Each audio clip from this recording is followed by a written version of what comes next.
Assalamualaikum warahmatullahi wabarakatuh. Bagaimana kabarnya guys? Kembali lagi kita di channel Petani Desa, channel penuh inspirasi dan ilmu pengetahuan. Oke teman-teman, pada kesempatan kali ini kita akan membuat pupuk kompos ya. Pupuk kompos. Nah, kompos ini apa sih?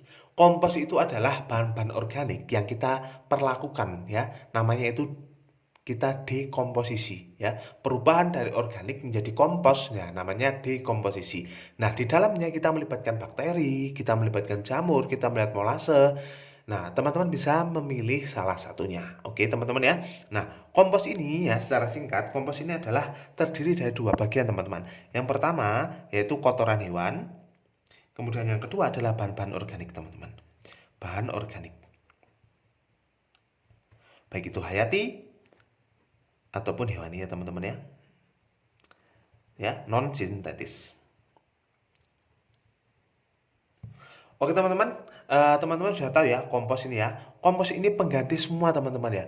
Pengganti arang sekam, pengganti jadam, pengganti biotron, biochar, kemudian pengganti apa itu namanya yang dari kentang-kentang itu namanya. Ya itulah pokoknya teman-teman ya. Yang ada di YouTube itu kita membuat cara ini, cara itu, cara ini, cara itu ribet teman-teman ya. Kita membuat cukup kompos saja itu sudah berguna bagi lahan teman-teman semuanya. Oke, salah satu manfaatnya kompos yaitu adalah yang pertama untuk pembenah tanah teman-teman. Pembenah tanah. Nah, pembenah tanah ini baik secara fisik, kimia, dan biologi itu semua bisa diatasi dengan kompos ini teman-teman ya. Karena kompos ini ya secara fisik dia akan memoroskan tanah. Yang tadinya liat kita taruh kompos akan menjadi poros. Kemudian yang tadinya pasir kita kasih kompos menjadi poros. Oke teman-teman ya. Jadi teman-teman misalnya di sini ada tanah liat, kemudian ini ada pasir. Kita taruh kompos. Nah, kompos ini akan menetralkan dua jenis tanah ini akan poros teman-teman ya. Nah, sehingga kalau poros teman-teman, tanah ini akan mudah menampung air. Mudah menampung air. Nah, ketika tanah ini mudah menampung air teman-teman, nah di dalam ini ya, di dalam sini banyak mengandung air jadi kelembabannya terjaga. Bakteri jamur yang baik-baik itu teman-teman ya, bakteri yang baik, jamur yang baik itu akan kerasan di sini. Kita buatkan rumahnya. Nah, kita membuat rumah ini namanya kompos. Kita tidak usah membuat lagi biotron, biocat, jadam dan lain sebagainya. Ya, bakteri-bakteri apa itu namanya?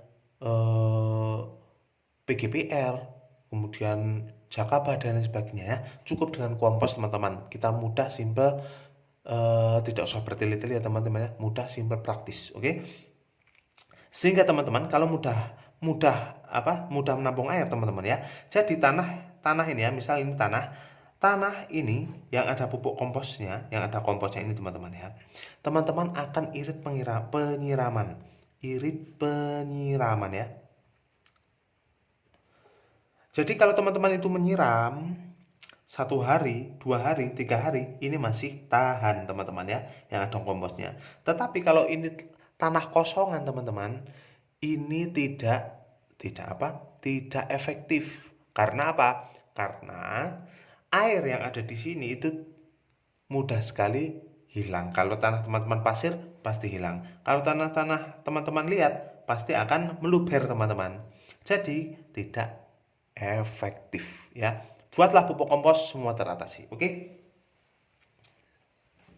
Jadi teman-teman ya, pupuk kompos Pak, kenapa kok tidak kohe saja dicampur di sini? Nah, kohe ini bisa teman-teman, bisa menjadi kompos, tetapi membutuhkan waktunya minimal. Ya, kalau paling cepat ya 4 bulan lah teman-teman. 4 bulan, 6 bulan, bahkan ada yang 1 tahun untuk bisa menjadi kompos. Nah, kita buka di channel ini bagaimana membuat kompos yang cepat. Cuma 1 minggu sampai 2 minggu itu sudah jadi teman-teman ya. Langsung saja teman-teman ya, cara membuatnya. Nah, cara membuatnya, teman-teman ada bahannya ya. Bahannya yang pertama yaitu ya, tentunya kompos itu ya. Yang pertama adalah kotoran hewan. Bisa sapi, bisa kambing, domba, ya, bisa ayam teman-teman ya. Nah, kita sarankan ya, teman-teman membuat dari gohe sapi atau kambing. Kalau ayam ini teman-teman ya, banyak mengandung residu-residu kimia. Dia disuntik vaksin, vitamin dan lain sebagainya. Jadi yang keluar itu sudah membawa kimia-kimia atau residu kimia yang nantinya juga akan tidak menguntungkan bagi tanah teman-teman semuanya. Jadi teman-teman bisa pilih kotoran hewan dari sapi atau kambing. Teman-teman bisa pilih salah satu ya. Kalau kepepet teman-teman ya pilih ayam juga nggak apa-apa. Kalau ada kelinci, ada marmut ya, teman-teman bisa pilih dua-duanya. Pokoknya atau tiga-tiganya kita campur juga bisa ya. Yang penting kotoran hewan. Oke, kemudian yang kedua teman-teman ya. Teman-teman membutuhkan apa itu namanya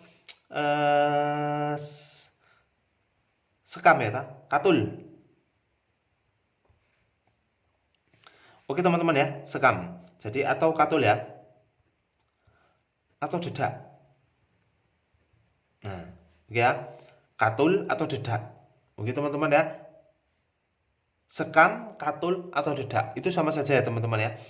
Kalau kita menyarankan pilihlah katul, oke ya, karena ini banyak mengandung karbo teman-teman.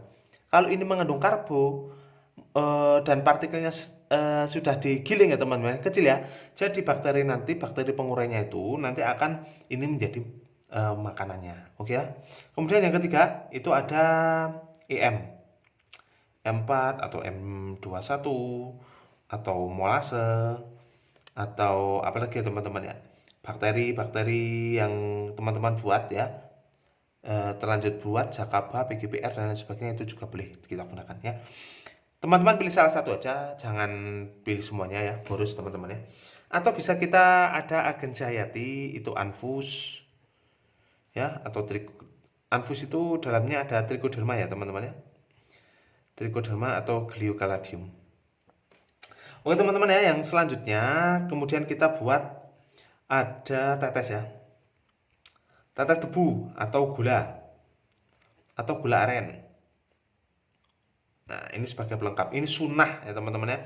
Boleh pakai, boleh tidak.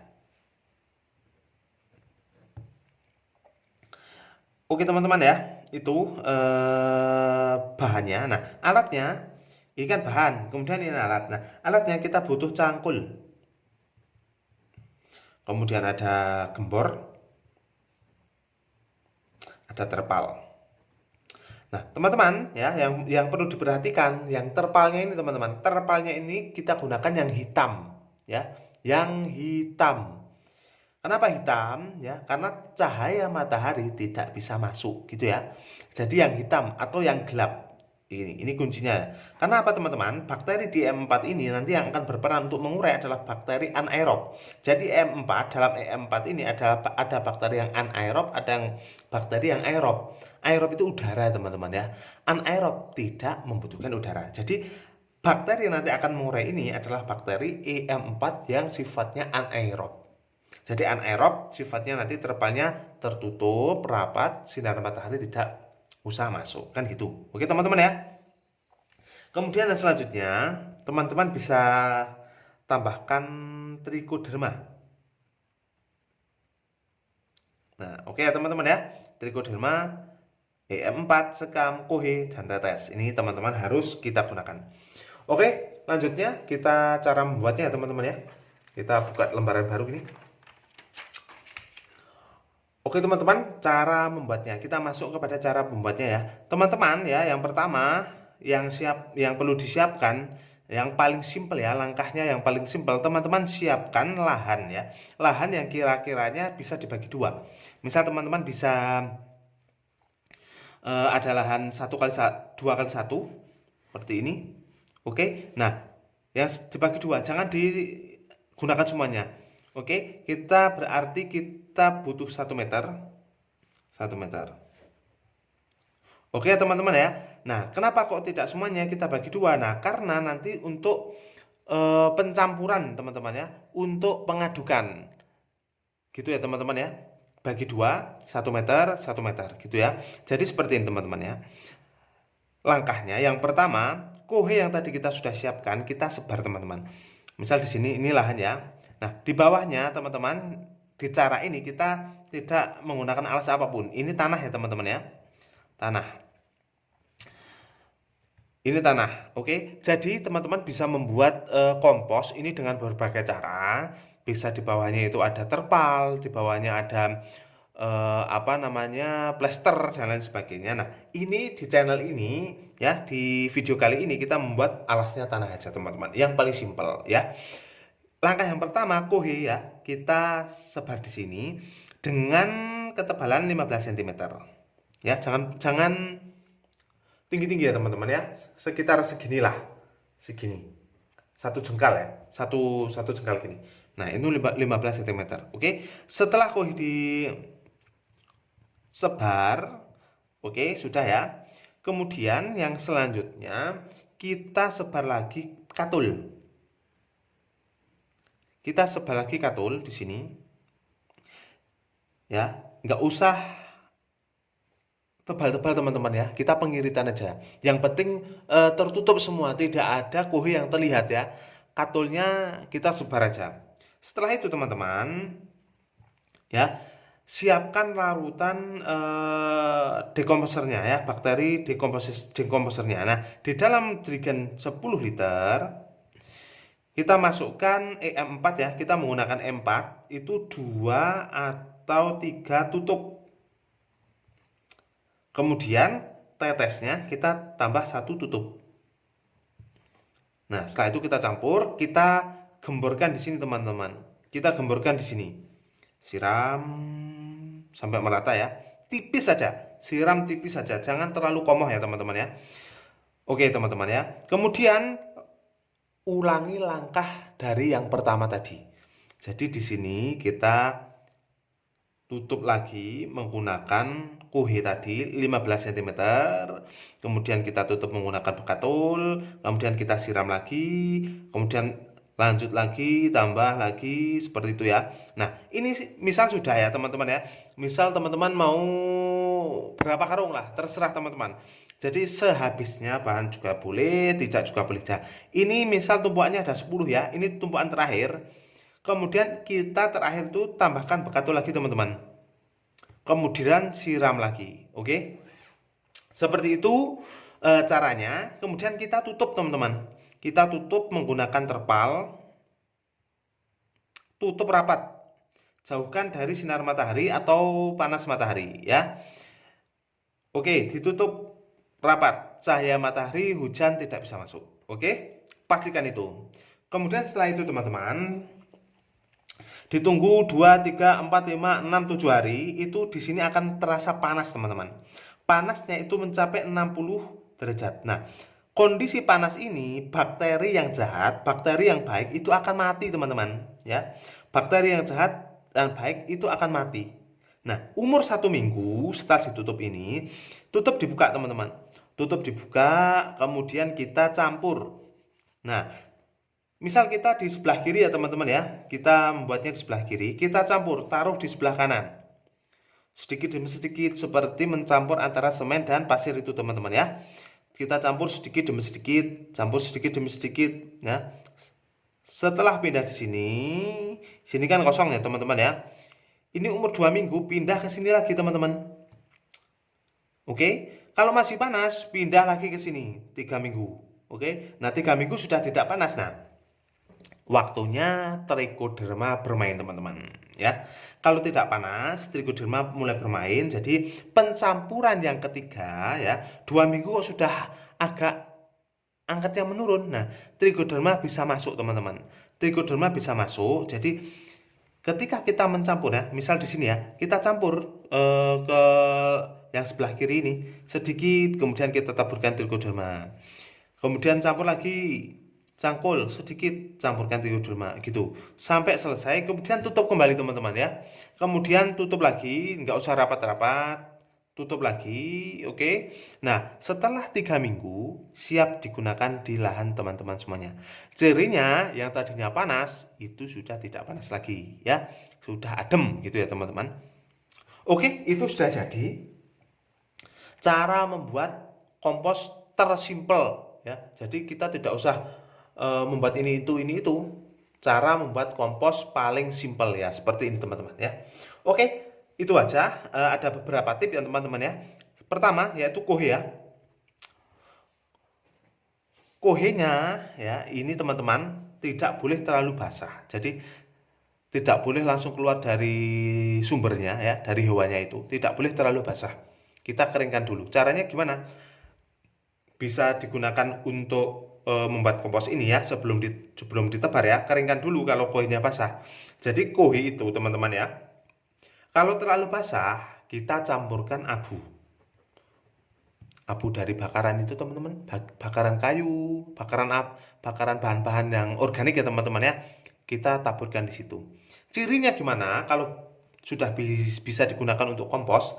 Cirinya teman-teman, kalau dikepal itu tidak terlalu kempel ya, juga tidak terlalu ambiar seperti pasir. Jadi ada airnya tapi sedikit teman-teman ya. Kalau dikepel ya, kita buka, dikepel kita buka, itu tidak mudah ambiar, tetapi nanti airnya juga akan ambiar. Nah, itu berarti ada kandungan airnya tetapi sedikit, tidak terlalu basah. Kalau dikempel ya, kalau dikempel kok terlalu dibuka kok masih membentuk tangan kita, ya itu masih terlalu basah. Kita kasih abu atau kita diamkan 2 atau 3 hari ya teman-teman ya, atau 1 minggu lebih baik. Oke, nah seperti itu. Itu caranya ya, tipsnya yang pertama, kuhe. Kemudian yang kedua teman-teman, kita campurkan anfus tadi itu setelah kita aduk beberapa kali sampai adem ya. Kalau tidak panas anfusnya percuma, nanti juga akan mati teman-teman ya. Kemudian yang ketiga ya, cara penggunaan. Nah, cara penggunaan dosisnya gimana teman-teman ya? Maksimal 2:1 ya. Maksimal 2:1. Jangan terlalu banyak, jangan terlalu sedikit ya teman-teman ya. Sepertinya kalau banyak lebih bagus ya, bagus tapi boros teman-teman. Jangan terlalu banyak, jangan terlalu sedikit ya. Pastikan itu ada gitu teman-teman.